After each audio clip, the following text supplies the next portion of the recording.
ওয়াহাবিরা বলে নবী মরিয়া গেছে। মরে নাই নবী জিন্দা শুইয়াছে। ওয়াহাবিরা বলে নবী মরিয়া গেছে। এবার শোনো, নবী যে মরণশীল এটা ওয়াহাবিরা বলছে না, কে বলছে? কোরআনের আয়াত শোনো, বিসমিল্লাহির রহমানির রহিম, ইন্নাকা মাইয়িতুন ওয়া ইন্নাহুম মাইয়িতুন। আল্লাহ বলেন ইন্না, নিশ্চয়ই, কা, হে নবী আপনি মাইয়িতুন, মাইয়িত। মাইয়িত জানাজা যখন পড়েন সামনে যে থাকে কি বলেন তারে? মাইয়িত মানে কি, জিন্দা না মৃত্যু? আল্লাহ বলেন ইন্নাকা, নিশ্চয়ই নবী আপনি, মাইয়িতুন, মাইয়িত, ওয়া ইন্নাহুম মাইয়িতুন, অন্য প্রাণীদেরও মরণশীলেরাও মৃত্যুবরণ করবে, আপনারও মরণ হবে। বলেন আমার নবীর 12ই রবিউল আউয়াল ইন্তেকালের পরে জানাজা হইছিল নি? সোমবার দিন জোহরের আগে নবীর ইন্তেকাল, মঙ্গলবার দিন সকালবেলা গোসল কমপ্লিট হয়ে গেল। রওজা মোবারকে নবী যেখানে আছেন এটা আম্মা জান আয়েশার ঘর। আম্মা জান আয়েশার হুজরায় নবী ইন্তেকাল করেছেন।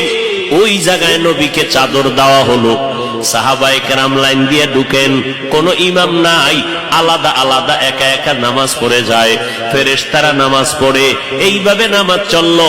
মঙ্গলবার সারাদিন, বুধবার সারাদিন নামাজ চললো, এইভাবে নামাজ হয়। ও নবীর আশিকেরা বলো, জিন্দা ব্যক্তির জানাজা হয়নি, নবীর জানাজা হয়েছে। আল্লাহ পাক বলেন, ও নবী আমি অল্প টাইমের জন্য আপনার দেহ মোবারক থেকে রুহুটাকে আলাদা করে ফেললাম। এরপরে কবরে রাখার পর কি হয়েছে জানোনি? আল্লাহর নবী বলেন, কবরে রাখার পর আল্লাহ রুহুটা আমাকে ফিরাইয়া জিন্দা বানায় দিবেন। ক্বালান নবী সাল্লাল্লাহু আলাইহি ওয়া আলিহি ওয়াসাল্লাম, আল আম্বিয়া ওয়াহিয়াউন ফি কুবুরিহিম ইউসাল্লুন। আল্লাহ নবী বলেন, সব নবীরা, আল আম্বিয়া সমস্ত নবী পয়গম্বরগণ, আহইয়াউন জিন্দা, কোথায়? বলে ফি কুবুরিহিম, কবরের ভেতরে, কবরের ভেতরে, কবরের ভেতরে, রওজার ভেতরে সব নবীগণ জিন্দা।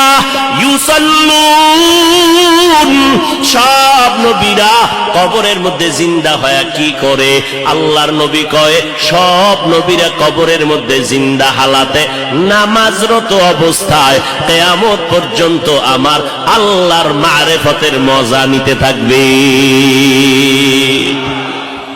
কিয়ামত পর্যন্ত জিন্দা থাকবে কবরের ভেতরে। আহলে হাদিস নামের এক দলেরা কয়, আমরা নবীরে কবরে জিন্দা মানি না। জিন্দা আহলে সুন্নাত ওয়াল জামাতের বিশুদ্ধ আকীদা, আমার নবী শুধু নয়, সমস্ত নবীরা কবরের মধ্যে জিন্দা। আল্লাহ বলেন, আমি তাদেরকে কবরের মধ্যে খানা দেই, রিজিক দেই।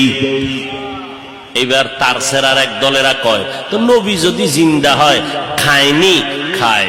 কি খায়? রুটি না ভাত? যদি ভাত রুটি খায়, প্লেট কই, গেলাস কই, পানি কই?